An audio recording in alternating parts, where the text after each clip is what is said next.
My title is Genetic Improvement in Beef Cattle, What is Possible? What would you like?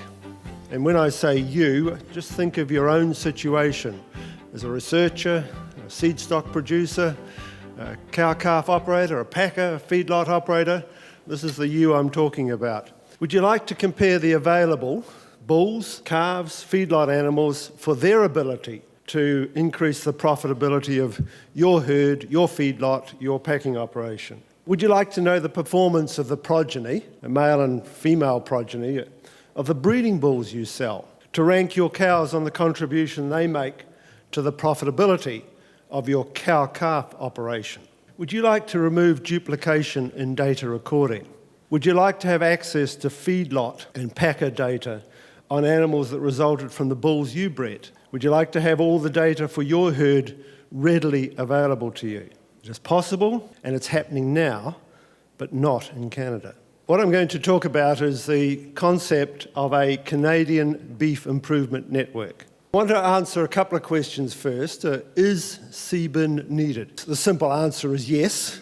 Why? Genetic improvement is complex. It's a complex, powerful, cumulative, and permanent process.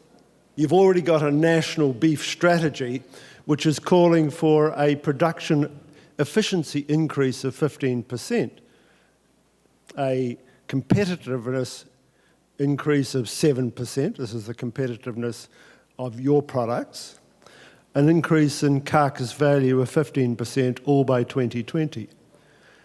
Genetics can play a major role in delivering all of those. Okay, so I think the answer to the first question is, do you need something like this? For me, there's a very emphatic yes. Second thing is it feasible? And I'm going to give you the answer before I explain what CBIN might look like. Yes, there's a few examples.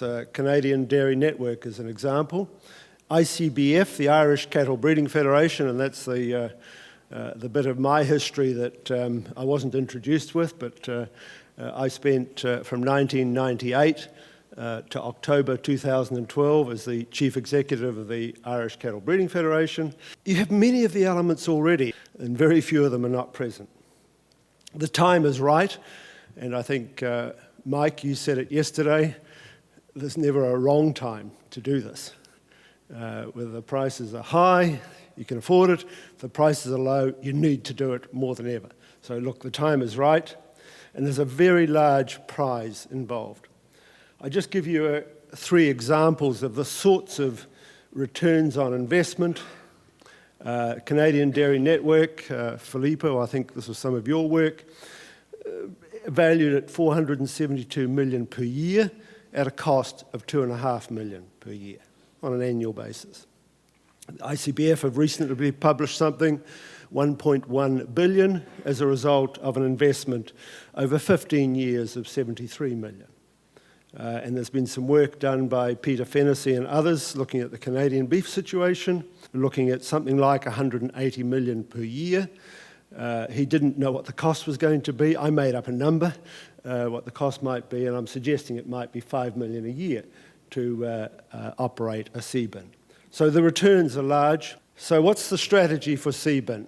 So I've just grouped them into half a dozen headings: structure, continuous improvement, genetic gain, information infrastructure, and this is probably the jewel in the crown, but it's going to be a tough jewel to put together, communications and innovation.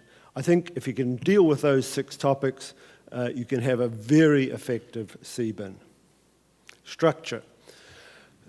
CBIN needs to be a partnership. Okay, and I emphasize partnership. Somebody yesterday talked about the farmer next door as being your competitor. Don't believe it. The farmer next door is your best friend in terms of understanding what you might do to improve the profitability of your business. The one next door, the one across the road, the one in the other provinces. But you can't do it on your own. So the partnership needs to involve farmers, and I say seed stock, feedlot, cow-calf. It needs to involve government. The beneficiaries of CBIN, some of them haven't been born yet. Government absolutely must be part of this partnership. For that reason, It's about the longer term, wider community benefit that it can deliver. Industry. And here, industry, I'm talking about the packers, I'm talking about the feedlots, I'm talking about the suppliers of inputs into your businesses, and the service providers. And here I talk about the organisations that are providing services, particularly around animal breeding. The AI companies, the breed associations, bio, BICs, there's a whole lot of you out there that I would put into the category of service providers. So it's the first element of structure. It needs to be a partnership. Secondly, CBIN, and this was something that I had with ICBF right from day one. It has to be lean. Okay, this isn't about buildings or anything else. This is about very competent and focused on Canadian beef cattle genetic improvement. Okay, and that's where the focus needs to be because the prize is so big if you get it right. And thirdly, you haven't got a structure at the moment. Get one in place. Why do we need an interim structure? Somebody's got to make some decisions. And it needs to be a structure that people can have faith in and trust in and say, well, actually, all the issues have been dealt with, time to make a decision. Just to sort of give a better sense for that scope for CBIN, I've just got this greatly simplified supply chain from seed stock through to consumer. The scope of CBIN, you can see it sort of gets pretty close out to the right-hand side. If it was me, I'd actually ideally trying to get it out to the consumer. Somebody needs to have an overview on this supply chain and make sure it operates in the best possible way, because what we're trying to do is we're trying to get some decisions made down here that are going to spill benefits right through that supply chain. I'm suggesting the mission of the structure is the optimal genetic improvement of the Canadian beef herd. So how might we fund it? How might you fund it? It has to be paid for, and I'm suggesting 3 legs to the stool. Government funding, federal and provincial. As I've already said, this is about investment for the benefit of the wider community, future people, future organisations. It's about getting it right for the longer term. Secondly, farmer and industry.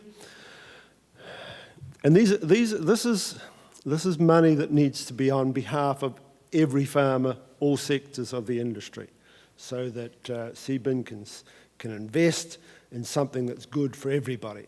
And just to give you an example of what that might buy, the example from Ireland is that the genetic evaluations on beef bulls, and dairy bulls as it happens, are freely available on the website. So I had this discussion with a seed stock operator wanting to sell a bull. He said, the farmer called me, said, I'd like to buy the bull. The farmer said, well, what's the tag number? He then hung up the phone. Okay? The farmer then went to the ICBF website, looked up the tag number, and got the genetic evaluations on the bull. Now, the point for the bull seller was, if the figures were good, the conversation continued. If the figures were not good, the guy went somewhere else. Without farmer and industry funding, it is difficult to provide some things for free to the industry that are beneficial to the industry. How might you do it? You've got a check-off program at the moment. We used a tag levy system in Ireland. Other countries have other systems. If you're going to want the industry to benefit, the industry collectively needs to pay. And then the third is service fees. The CBIN structure will be able to provide some incredibly useful services that will provide immediate benefit to whoever is using them. And that's a good place to collect some revenue.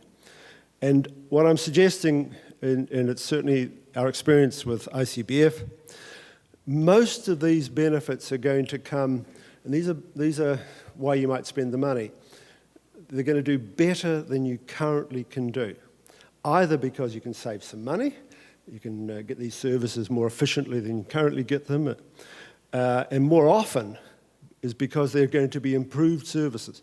Services that your current structure simply cannot provide. So number 3 then is to think about the whole genetic improvement process. And in this process, I've got 2 headings there, genetic evaluations and breeding scheme design. Genetic evaluations. You cannot do genetic improvement if you don't have a breeding objective. Okay? You guys don't have a breeding objective. You do not have a breeding objective.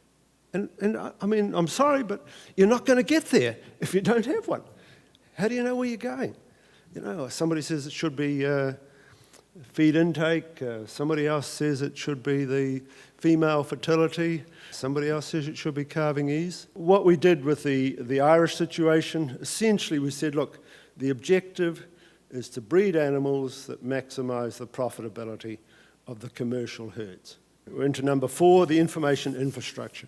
And this is the most important thing to tackle in some ways, and it is the most difficult. So what's the scope of the information infrastructure? I'm suggesting initially just focus on genetic improvement. But once we had a good database for genetic improvement, we suddenly found we had a good database for farm management, we had a good database for quality assurance, and we had a good database for doing disease and welfare things. And we have a good database for research. Secondly, you must integrate it with the livestock tracking system. Integrate it, get the duplication out, avoid duplication. And there must be participation of the cow-calf herds, feedlots and packers. And of course the livestock tracking system gives you that right from the start if you can get that operational. So we're talking about the information infrastructure. Access and ownership is going to be the contentious one. The person who owns the animal at the moment is going to control who has access to the data. And just in a simple way, the example I now give is that for the ICBF database, the herd owner actually can go on the website and tick which organisations are going to have access to their data. I would say there's a condition here that the owner needs to agree, must agree. You can think about this, but the form says, I hereby agree that my data can be used for genetic evaluation and related research. And in addition, I instruct the livestock tracking system to send a copy of my data to CBIN. I instruct my breed society to send a copy to CBIN. I instruct my packer to send a copy to CBIN. And finally, to improve the scope and quality of breed association services. One of the big issues, of course, is that currently it's breed association seed stock data is most of the data you've got. You want that into CBIN. And you want it to come in with the full support of the breed associations in a way that gives them a capability like they've never had before. Okay, so it's an absolute win-win has to come out of that relationship. And think then about how you're going to get the value out of it. And the value is going to come from information to improve decisions made by seed stock producers, cow-calf operators, feedlots, breed associations, service providers, and I have advisors, veterinarians, and a whole bunch. This is where the prize is in terms of the information part of it, and ultimately, of course, it's going to be those seed stock farmers making better selection decisions, choosing more wisely the bulls that they take from the seed stock producers. And there the gain will flow through the improved animals. So in conclusion, it's imperative for Canada to establish a world-class cattle breeding infrastructure. CBIN is what we're proposing. Many of the elements already exist. The focus must be on genetic improvement of the Canadian beef herd, those 3.8 million animals, and major economic rewards are achievable with a successful CBIN. So thank you, Chairman.